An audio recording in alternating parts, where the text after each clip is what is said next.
മണ്ണാർക്കാട് നിയോജക മണ്ഡലത്തിലെ ഇടതുമുന്നണിക്ക് ലഭിച്ച വോട്ടിംഗ് ശതമാനത്തിൽ വൻ ഇടിവ്. UDFന് 54% വോട്ട് ലഭിച്ചപ്പോൾ ഇടതുമുന്നണിക്ക് നേടാനായത് 38%. 16% കുറവാണ് ഇടതുപക്ഷത്തിന്. UDF സ്ഥാനാർത്ഥി N ഷംസുദ്ദീന്റെ ഭൂരിപക്ഷം വർദ്ധിച്ചതിന് പിന്നിൽ ഇടതുപക്ഷത്തിന്റെ വോട്ട് ചോർച്ച പ്രകടമാണ്.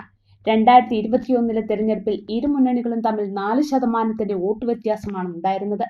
അന്ന് UDFന് 47%, LDFന് 43%, വോട്ട് നില. ഇടതുമുന്നണി ഭരിക്കുന്ന പഞ്ചായത്തുകളിൽ പോലും UDF വലിയ ലീഡ് നേടി എന്നതാണ് ഈ തെരഞ്ഞെടുപ്പിന്റെ പ്രത്യേകത.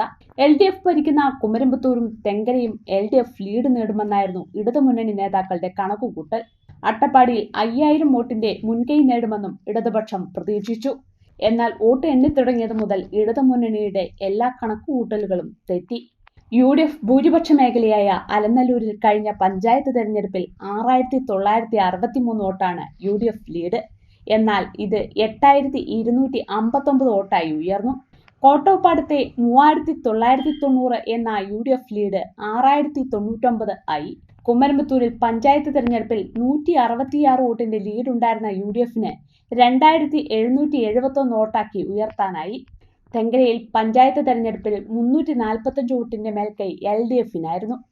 ഈ തെരഞ്ഞെടുപ്പിൽ UDF 3192 വോട്ടിന്റെ ലീഡ് നേടി.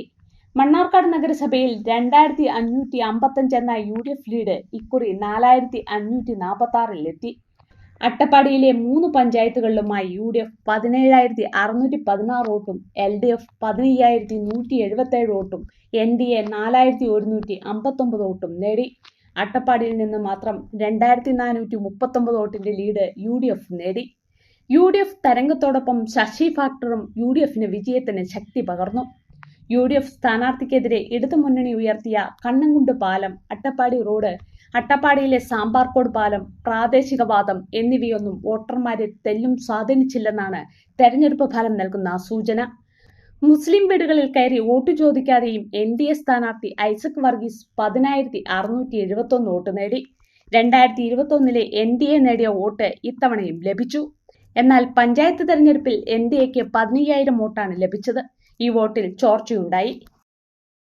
മണ്ണാർക്കാട് റൂറൽ സർവീസ് സഹകരണ bank, the pleasure of personal banking.